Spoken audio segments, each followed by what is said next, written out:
You know, there are 7 billion people in the world, and I can only stomach about 6 of them. It's bright and sunny, 7 days to die, War of the Walkers morning. Doctor, good morning. Good morning. Yeah, man, check out the garage the doctor has repaired for us, or prepared for us. Ooh, excuse me, that snuck up on me out of nowhere. What do you think that? See here? You see how good the doctor is? You can park free here. We don't charge it. Yeah, and if you had a parking ticket, we would validate it, wouldn't we, Doc? Sure we would. Yeah, definitely. Because that's just the kind of people we are. Let's see. We want to go south, Doc. Okay. We have a couple roads out here, guys, that on a city out this way that we haven't checked out. So that's what we want to kind of do today. Kind of see if we can find something different. Well, I know you guys have seen the, that building always catches me off guard. I know you guys have seen the video of War of the Walkers 5.2, because that went up a couple days ago. So, okay, I gotta get off the map, get off the bike and look. I think I'm going the right way. Yeah, I'm going the right way. So, we would really like to know your comments on that.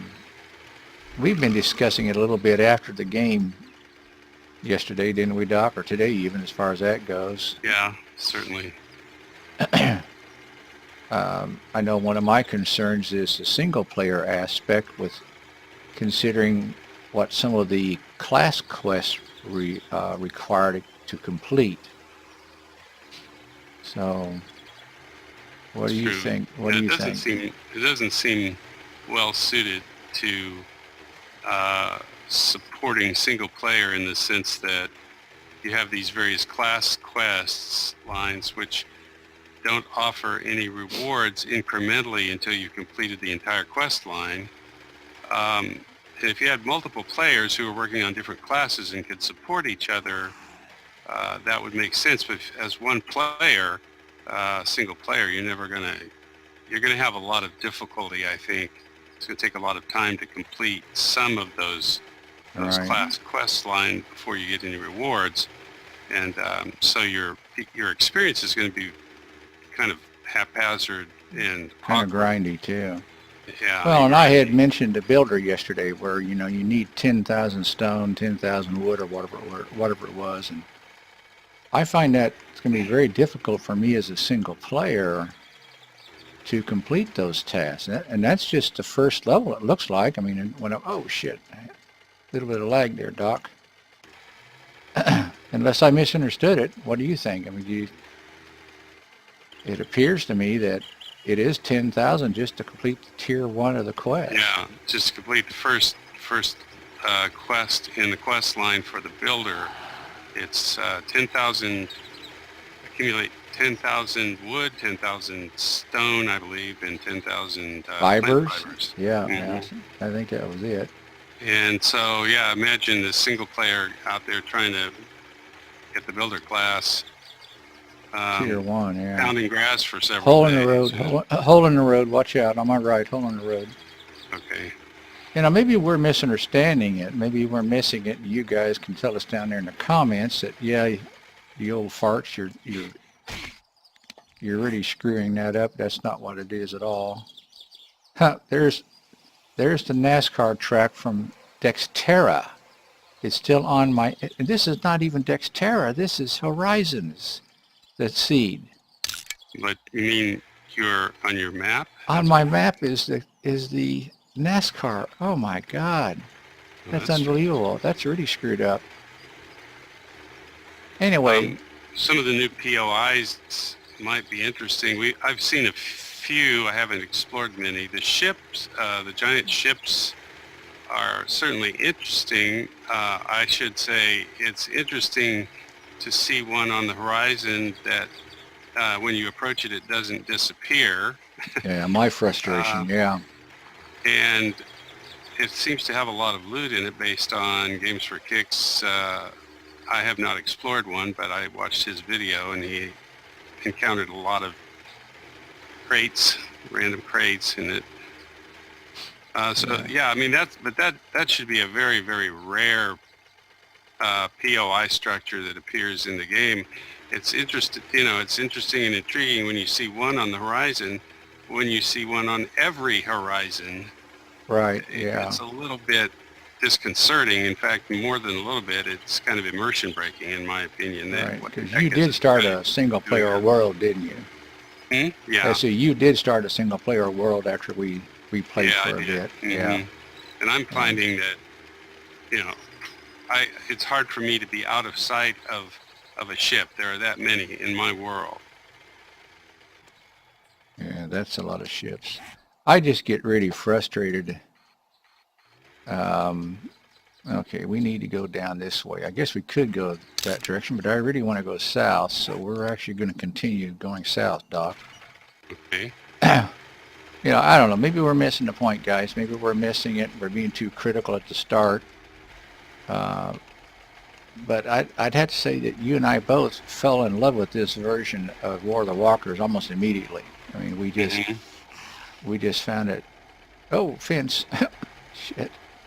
I think we just found it so enjoyable from the very start. We were kind of set back at the new version, you know. Yeah.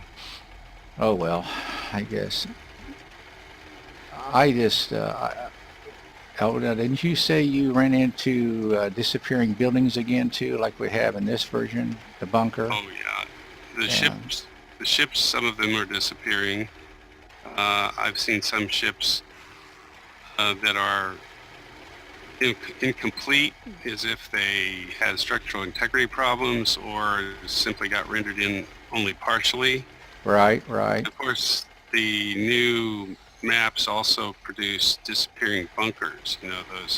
Yeah, Those buildings that constantly we find in this world that disappear right. when you approach them from a distance. And I'd be interesting too. I mean, if any of you guys out there have had this same issue, I know the bunker has been an issue, but if any of you have tried 5.2 yet, and again, let us know if we're missing something. But I'd be interested to know about the ships because I want to see the ships, but I get so damn tired of these disappearing POIs. It's to me that's very immersion. I can't say the word. Just immersion breaking. And also having way so many, I think is within a very small space. Because like in Buffy's world, she has 3 geriatrics lookouts, but they're really spaced quite a ways off. There's 2 of them are really just about to the edge of the world. That one is just almost in the center, which I think was probably just, oh, what is this kind of road issue here? What is this? Oh, Doc, look. The road came to an end. Looks like we have a huge canyon with water, maybe? What the heck is this?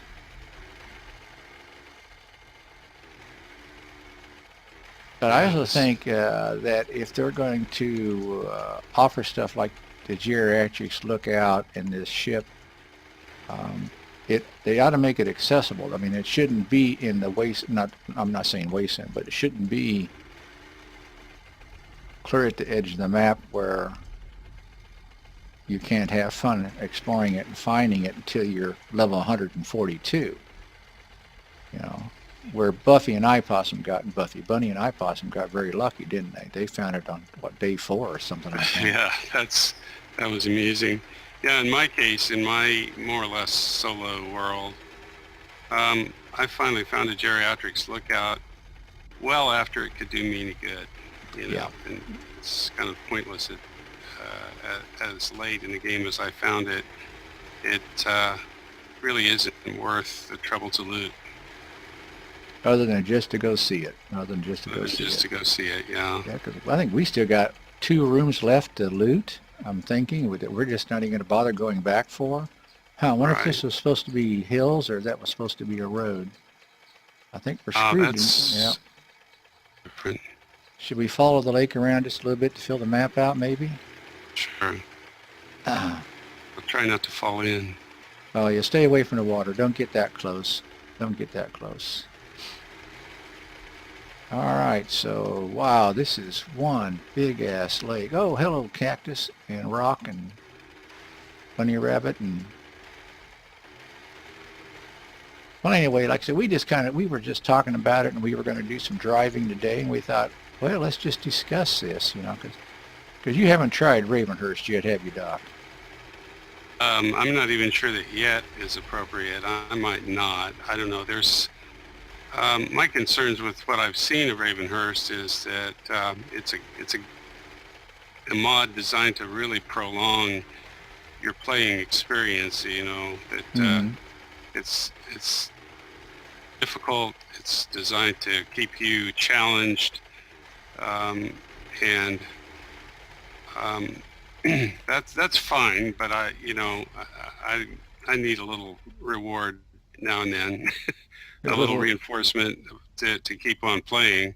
right, And also, I found that at least from what little I've seen of the nightmare um creatures that the screeching and whispered threats in the middle of the night, that stuff would just not, it's not to my taste. right, And right, it seems inconsistent with the sort of realism that 7 Days to Die's world brings you.